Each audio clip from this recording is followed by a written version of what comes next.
এই মুহূর্তে আবহাওয়ার গুরুত্বপূর্ণ খবর। বঙ্গোপসাগর থেকে প্রচুর পরিমাণে জলীয় বাষ্প ঢুকছে বাংলার আকাশে। বাংলাদেশের কাছে রয়েছে ঘূর্ণাবর্ত এবং আসামের মধ্যভাগের কাছে রয়েছে আরেকটি ঘূর্ণাবর্ত। এরই জোড়া ফলায় প্রচুর পরিমাণে জলীয় বাষ্প ঢুকছে। তবে আবহাওয়া পরিস্থিতি পূর্বাভাস মতোই ঠান্ডা হয়ে গেছে।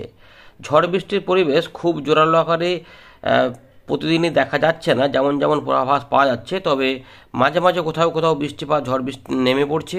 তারই প্রভাবে আবহাওয়া পরিস্থিতি ঠান্ডা হচ্ছে। ইতিমধ্যে আমরা যেটা দেখতে পাচ্ছি যে বুধবার কিন্তু সকালের দিকে পূর্ব মেদিনীপুর, পশ্চিম মেদিনীপুরের কিছু এলাকা, ঝাড়গ্রাম, 2 চব্বিশ পরগনা, কলকাতা, হাওড়া, হুগলির আশেপাশে সহ বাংলাদেশের উপকূলবর্তী কিছু অংশে মেঘলা মেঘলা ভাব থাকতে পারে। বাকি অংশে আংশত মেঘলা থেকে প্রায় পরিষ্কারের দিকে থাকবে, তবে বেলা বাড়ার সঙ্গে সঙ্গে রোদের দেখা মিলবে। এরই মধ্যে বৃষ্টিপাতের সম্ভাবনাও রয়েছে, যেহেতু আমরা দেখেছি যে মঙ্গলবারে খুব জোর বৃষ্টিপাত কিছু হয়নি, তাই বৃষ্টিপাতের যে পরিবেশ সেটা 2 তারিখ পর্যন্ত থাকবে। তাই বৃষ্টিপাত এখানে 1-2 পশলা করে কোনো কোনো জায়গাতে দুপুর থেকে রাতের মধ্যে কোথাও কোথাও হতে পারে। বেলার দিকেও 2-1 জায়গাতে সম্ভাবনা থাকতে পারে। এর পাশাপাশি উত্তরবঙ্গ এবং উত্তর পূর্ব ভারতের বিভিন্ন অংশেও হালকা থেকে মাঝারি মানের বৃষ্টিপাতের সম্ভাবনা রয়েছে। এছাড়াও সঙ্গে থাকতে পারে কখনো কখনো দমকা ঝোড়ো হওয়া। তবে দুর্যোগপূর্ণ আবহাওয়া পরিস্থিতি এখন আর তৈরি হবে না, তবে বৃষ্টিপাতের পরিবেশ তৈরি হতে পারে। চলুন সেগুলো আমরা দেখে নিই। আজ আপনার এলাকায় আকাশ কেমন রয়েছে, কোন জেলা থেকে দেখছেন, কমেন্টে অবশ্যই উল্লেখ করুন। আমরা দেখে নিই আজকের পূর্বাভাস এবং আগামী 2 দিনের পূর্বাভাস কেমন রয়েছে। সকালের দিক থেকে আমরা যদি দেখার চেষ্টা করি তাহলে মোটের উপরে এই যেগুলো জায়গাগুলোতে একটু মেঘলা হতে পারে এবং এখানে একটু বজ্র বিদ্যুৎ অ্যাক্টিভিটি থাকতে পারে। এরপর আমরা দেখতে পাচ্ছি যে বেলার পর থেকে বা দুপুরের আশপাশ থেকে কিন্তু পশ্চিমের দিকের জায়গাগুলোতে এবং উপকূলবর্তী কিছু এলাকাতে এই জায়গাতে কিছু বজ্রগর্ভ মেঘের সৃষ্টি হতে পারে এবং যারই প্রভাবে আমাদের গাঙ্গেয় পশ্চিমবঙ্গের কিছু অংশে বৃষ্টিপাত কিন্তু আসতে পারে। সম্ভাবনা কোথায় কোথায় রয়েছে সেটা আমরা দেখাচ্ছি। 1 তারিখের দিকেও সামান্য কিছু অংশে বজ্রবিদ্যুৎ অ্যাক্টিভিটি, তবে ভয়ের কিছু কারণ নেই, কারণ দুর্যোগ খুব একটা বেশি থাকবে না। তবে বৃষ্টিপাতের পরিবেশটা তৈরি থাকবে 2 তারিখ। 3 তারিখের দিক থেকে আমাদের বাংলার দিক থেকে আবহাওয়া পরিস্থিতি মোটের উপরে একটু কিন্তু বৃষ্টিপাত কমের দিকে যাবে, তবে 1-2 পশলা, 2 পশলা বলবো না, 1 পশলা হয়তো কোনো কোনো জায়গাতে থাকতে পারে। একটু মেঘলা মেঘলা দেখতেই পাচ্ছেন, কখনো কখনো হতে পারে। 7 তারিখ থেকে গরম বেড়ে যাবে এবং তাপমাত্রা 39 থেকে 40 ডিগ্রি কাছাকাছি পৌঁছে যাবে। পশ্চিমের দিকে এমনই থাকবে 40-41 ডিগ্রি। তবে টানা তাপপ্রবাহ হবে এমনটা কিন্তু নাও হতে পারে, কারণ আবারও ঝড় বৃষ্টি আসে না ইঙ্গিত পাওয়া যাচ্ছে। 2-3 দিন হয়তো একটুখানি জোরালো গরম হবে, এমনই ব্যাপার রয়েছে। তারপর আবার বৃষ্টিপাত 12 তারিখের দিক থেকে আবারও শুরু হতে পারে, 12, 13, 14 দিকে। তো এরকমই করে কিন্তু রয়েছে, এরকমভাবে রয়েছে। বঙ্গোপসাগরও এই সময় কিছু পাওয়া যাচ্ছে না যে কোনো ঘূর্ণিঝড় রয়েছে 14 তারিখ পর্যন্ত, আপাতত এই আপডেট অনুযায়ী।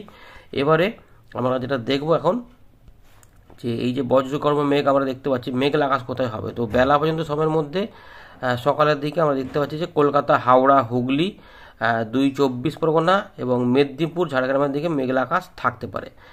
দুপুরের দিকে আশপাশ থেকে কিছু অংশে বৃষ্টিপাত নেমে পড়তে পারে অথবা মেঘলা আকাশ হয়ে থাকতে পারে, পরের দিকে বৃষ্টিপাত নামতে পারে।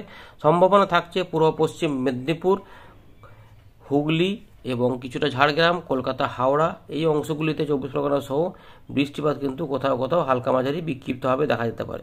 পরের দিকে মেঘলা আকাশ হওয়ার সম্ভাবনা থাকবে। এখানে দেখা যাচ্ছে যে বাঁকুড়া, কিছুটা পূর্ব বর্ধমান, নদিয়া এবং তার সঙ্গে বীরভূমের কিছু কিছু এলাকা, সব জায়গা নয়, এবং পুরুলিয়া এই দিকগুলোতে হতে পারে। অংশত মেঘলা থাকতে পারে বীরভূম এবং মুর্শিদাবাদের দিকে। এরও কিন্তু দেখা যাচ্ছে সারাদিন ভর এরকম আকাশ হতে পারে। উত্তরবঙ্গের ক্ষেত্রে যেটা দেখা যাচ্ছে যে একটু হালকা মাঝারি বিক্ষিপ্ত বৃষ্টিপাত হতে পারে বাংলাদেশের দিক সহ ত্রিপুরার উত্তর, দক্ষিণ, মধ্য ত্রিপুরার পাশাপাশি আমরা দেখতে পাচ্ছি পশ্চিম ত্রিপুরার দিকেও কিন্তু বৃষ্টিপাত হতে পারে। চট্টগ্রাম, কুমিল্লা ওই সাইডেও হতে পারে এবং সিলেট, ময়মনসিংহের দিকেও হতে পারে। তো এরকমভাবে সারাদিন ভর ঘুরিয়ে ফিরিয়ে কোথাও কোথাও বৃষ্টিপাত হতে পারে।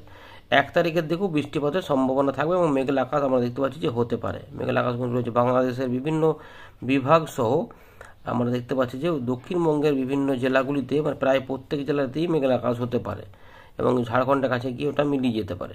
2 তারিখেও মেঘলা মেঘলা থাকবে এবং এখানে দেখা যাচ্ছে যে মালদা, রংপুর, দিনাজপুর, এর পাশাপাশি ময়মনসিংহ, সিলেট, ঢাকা, খুলনা, ত্রিপুরা এবং আমাদের বীরভূম, মুর্শিদাবাদ, নদিয়া, পূর্ব পশ্চিম বর্ধমান, কিছুটা উত্তর চব্বিশ পরগনা, নদিয়া এবং বাঁকুড়া, এইদিকে পশ্চিম বর্ধমানের দিকে আশেপাশে মেঘলা আকাশ হতে পারে। চলুন এই 3 দিনের জন্য এই যে মেঘলা আকাশ দেখা যাচ্ছে, এতে বৃষ্টিপাতের কি পূর্বাভাস পাওয়া যাচ্ছে আমরা একটু দেখে নিই। বৃষ্টিপাত হবে দেখা যাচ্ছে, হতে পারে।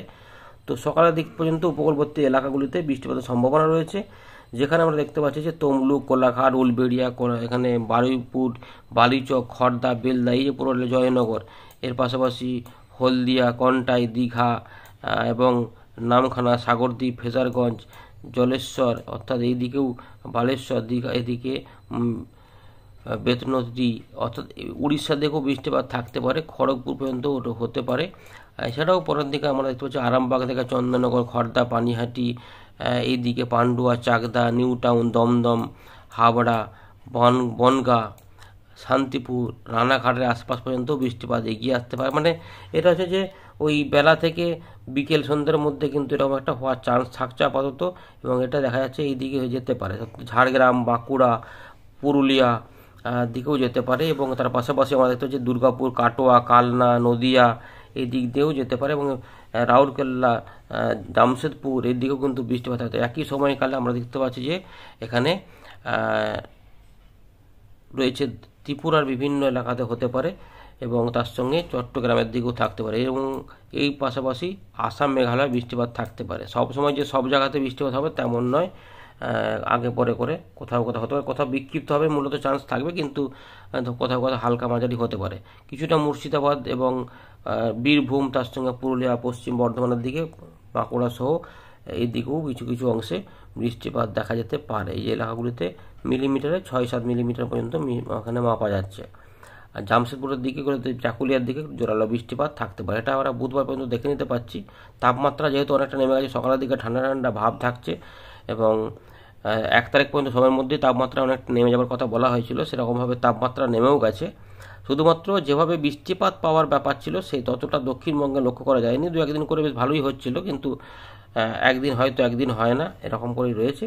তো এই ব্যাপারগুলির মধ্যেই আমরা দেখতে পাচ্ছি বৃহস্পতিবারও বৃষ্টিপাত হতে পারে বাংলাদেশের রাজশাহী থেকে দক্ষিণ ভাগ থেকে খুলনা বিভাগ, ঢাকা বিভাগের বিভিন্ন অংশ সহ আমাদের বাংলাদেশ লাগোয়া যে গাঙ্গেয় পশ্চিমবঙ্গ রয়েছে, অর্থাৎ মুর্শিদাবাদের পূর্ব দিক, নদিয়া এবং 24 পরগনা, হুগলি, কলকাতা, হাওড়া, এগুলোতে কিছু অংশে বৃষ্টিপাত হতে পারে, এগুলোতে একটু বিক্ষিপ্ত টাইপের আপাতত দেখা যাচ্ছে, এবং উত্তরবঙ্গেও আলিপুরদুয়ার, কোচবিহার, জলপাইগুড়িতেও বিক্ষিপ্ত হালকা বৃষ্টিপাত দেখা যেতে পারে, এবং আমরা দেখতে পাচ্ছি হালকা মাঝারি বৃষ্টিপাত পূর্ব পশ্চিম বর্ধমান, পুরুলিয়া, বাঁকুড়া, এর পাশাপাশি বীরভূম, মুর্শিদাবাদ, নদিয়া এবং এই এলাকাগুলো কলাই, বগুড়া, আনন্দগী, ময়মনসিংহ, এইদিকে মালদার আশপাশ পর্যন্ত হতে পারে। তবে বিরাট আকারে ভারী বৃষ্টিপাত হবে এমন ব্যাপার কিন্তু নেই, হালকা মাঝারি বৃষ্টিপাত দিয়েই হতে পারে। 2-1 জায়গাতে হয়তো একটু বজ্রবিদ্যুৎ বা মেঘ বেশি হলে সেখানে কোথাও কোথাও দমকা ঝোড়ো হাওয়া সমেত এই বৃষ্টিপাত হতে পারে। শুক্রবারেও বৃষ্টিপাত হতে পারে, 2 তারিখ পর্যন্ত সময় যেহেতু রয়েছে উত্তরবঙ্গ সহ দক্ষিণবঙ্গে, তাই এই এলাকাগুলিতে কোথাও কোথাও হালকা থেকে মাঝারি মানে বিক্ষিপ্ত বৃষ্টিপাত 1-2 পশলা করে এখানে আসতে পারে এমন ব্যাপার রয়েছে। তবে সারাদিনব্যাপী বৃষ্টিপাত হবে না, তবে টানা কয়েকদিন এখনও বৃষ্টিপাতের পূর্বাভাস রয়েছে, এইভাবে কিন্তু দেখা যাচ্ছে যে হতে পারে ময়মনসিংহ, সিলেট সহ বিভিন্ন অংশে হতে পারে। সুতরাং আমরা 30 তারিখ থেকে 2 তারিখ পর্যন্ত বৃষ্টিপাত পেতে পারি। 3 এবং 4-এ কিছুটা কমে যাবে, অনেকটাই কমে যেতে পারে, তবে সামান্য কিছু অংশে একবার হয়তো বৃষ্টিপাত আসতে পারে, খুবই কম এলাকাতে হতে পারে, 1-2 প্লেসেস হতে পারে, এরকমভাবে সতর্কতা কমে যাচ্ছে, এবং 6 তারিখ থেকেই দেখা যাবে আস্তে আস্তে তাপমাত্রা বাড়ছে, এবং 7 তারিখের দিকে আমরা দেখবো যে প্রায় 39, 8 তারিখে এটা 40 ডিগ্রি পৌঁছে যাচ্ছে তাপমাত্রা এখানে, এই জায়গাতে দেখবে 41-40, এবং ধীরে ধীরে এগুলো বাড়তে থাকবে। হয়তো এই জায়গাগুলোতে তাপ প্রবাহ শুরু হতে পারে, লু বইতে পারে, 2-3 দিন পর আবার এখানে কিন্তু আমাদের এখানে ঝড় বৃষ্টি শুরু হবে, 3-4 দিন একটু গরম থাকবে, তারপরে 12 তারিখ থেকে আবার বৃষ্টিপাতের পরিবেশটা এখানে শুরু হতে পারে এমন দেখা যাচ্ছে। এই আপাতত রয়েছে খবর, এটাকে বড় করব না। আর বঙ্গোপসাগরে এই সময়তে কিন্তু কোনো নিম্নচাপ তৈরি হচ্ছে না এখনও পর্যন্ত, 14 তারিখ পর্যন্ত খবর। ধন্যবাদ।